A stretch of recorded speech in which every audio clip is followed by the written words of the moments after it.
Doctor साहब, हमने आपसे पिछली वीडियो में जाना कि मैं कौन हूँ। अब आपने उसके मैं मेरे बारे में बताया या जीवात्मा के बारे में बताया, तो आत्मज्ञान किस प्रकार प्राप्त किया जा सकता है?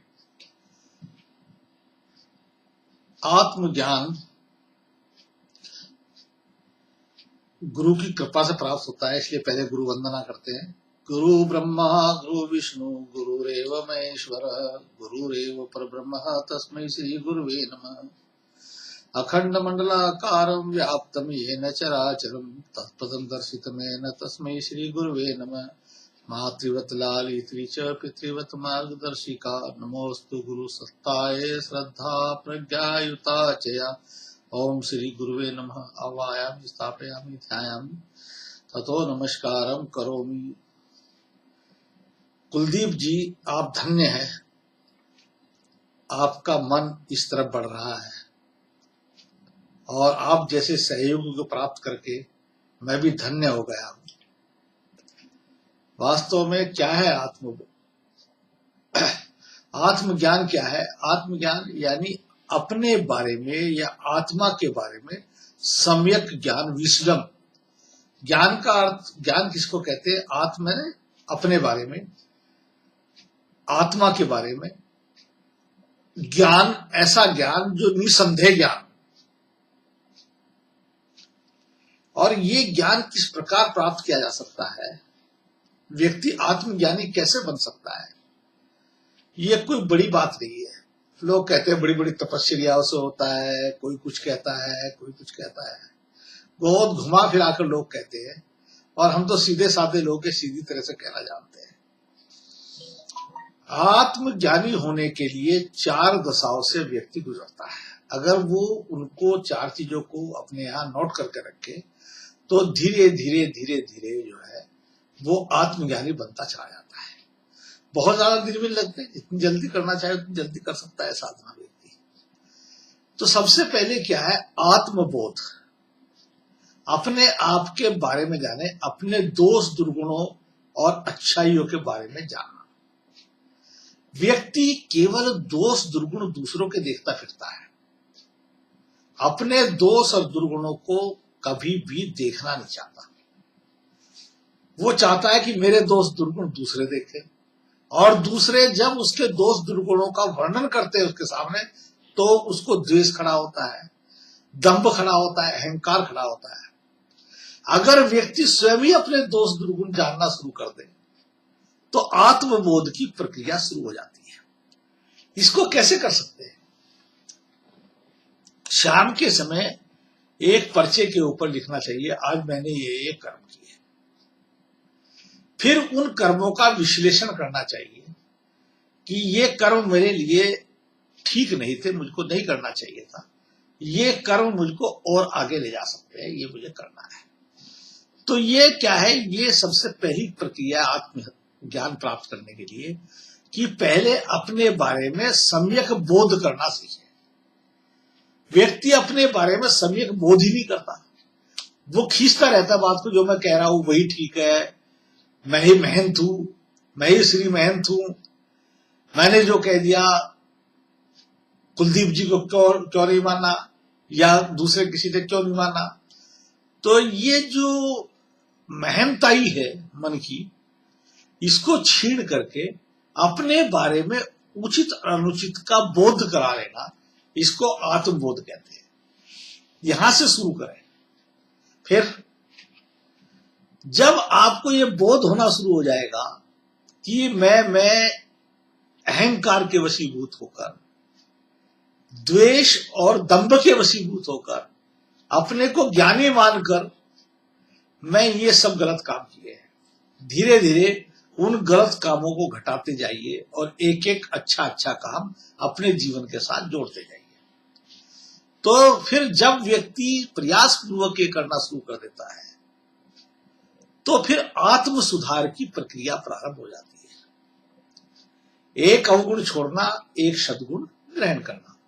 तो इससे क्या होता है? आत्म सुधार की प्रक्रिया शुरू हो जाती है और आत्मज्ञान की तरफ धीरे धीरे उसका पैर बढ़ना शुरू हो जाता है।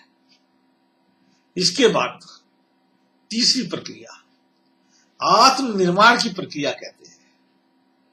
आत्मनिर्माण की प्रक्रिया क्या है कि हमको अच्छे महापुरुषों का अध्ययन करना, अच्छी बातों के बारे में सोचना, विचार करना और उन गुणों को प्रयास पूर्वक अपने अंदर ग्रहण करना। क्योंकि जब तक आत्म सुधार नहीं होगा पूरी तरह से, दोष दुर्गुणों को हम धीरे धीरे नहीं हटाएंगे, तब तक आत्मनिर्माण की प्रक्रिया शुरू हो ही नहीं सकती। आत्मनिर्माण की प्रक्रिया शुरू करने से पहले हमको आत्मबोध, आत्म सुधार से गुजरते हुए अपने दुर्गुणों को हटाते हुए धीरे धीरे फिर निर्माण करना। जैसे कोई मकान जब हम बनाते हैं तो उस प्लॉट से झाड़ झंकार सब हटाते हैं, सफाई करते हैं। आत्म सुधार की प्रक्रिया सफाई की प्रक्रिया है। उसको हटाकर फिर नींव खोदते हैं और उसके ऊपर भवन का निर्माण होता है। तो इसी प्रकार से आत्मनिर्माण यानी आत्मरूपी भवन का निर्माण करना।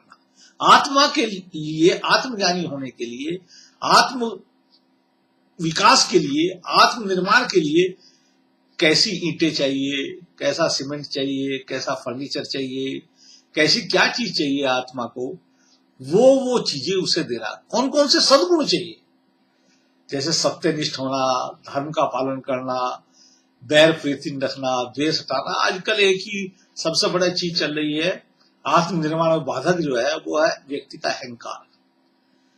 व्यक्ति सब चीजें छोड़ देता है मगर अहंकार नहीं छोड़ता है। साधु बन गया, बेचारे ने संन्यास ले लिया, चेला बन गया, कान फड़वा लिए और सब काम कर लिया, लंगोट पहन लिया, फिर भी अहंकार नहीं छोड़ा। वास्तव में आत्मनिर्माण में अहंकार बहुत बड़ी बाधा है। तो आत्मनिर्माण करते हुए इसको धीरे धीरे हटाना, एकाएक नहीं हट सकता, धीरे धीरे हटाना। और हटती वही चीज है जब हम उसके ऊपर दृष्टि रखते हैं।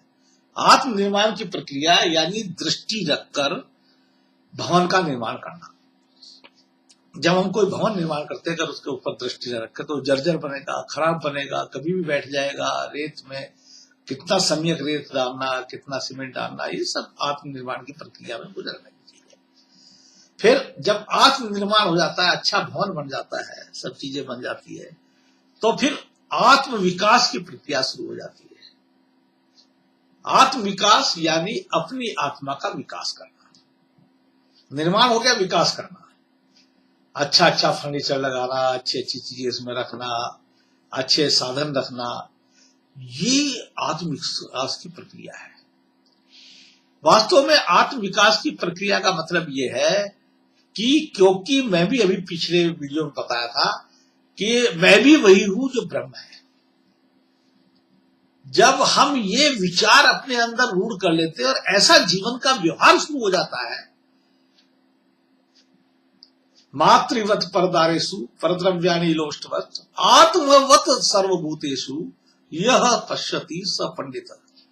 जब हम पंडित की तरह व्यवहार करना शुरू कर देते हैं कि अगले वाला जो मेरे सामने खड़ा है वो भी मैं ही हूं, मैं भी वही हूं, तो फिर आत्म विकास शुरू हो जाता है। आत्म विकास करने के लिए शास्त्रों में सेवा धर्म का वर्णन किया है। आजकल सेवा करते हुए भी लोग, सेवा का भी एक फैशन चल गया है और वो एक फैशन के अंतर्गत सेवा कर रहे हैं। वास्तव में आत्म विकास के लिए नहीं कर रहे।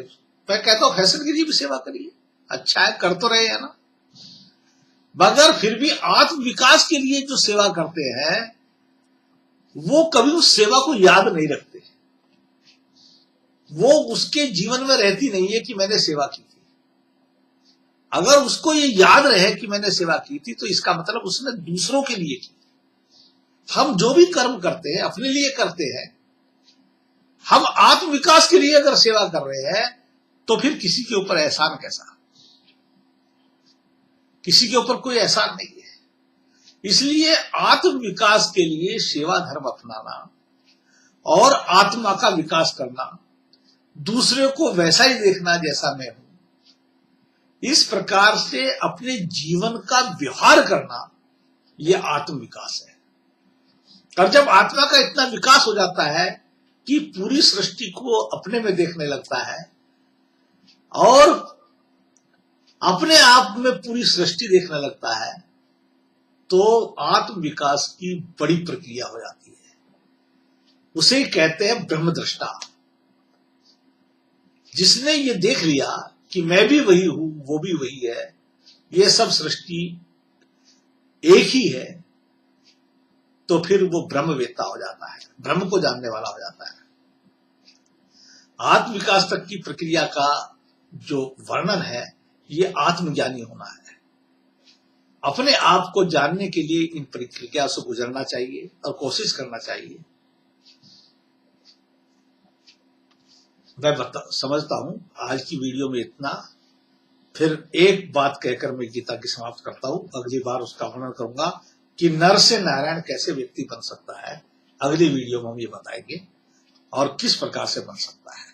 ओम शांति शांति शांति।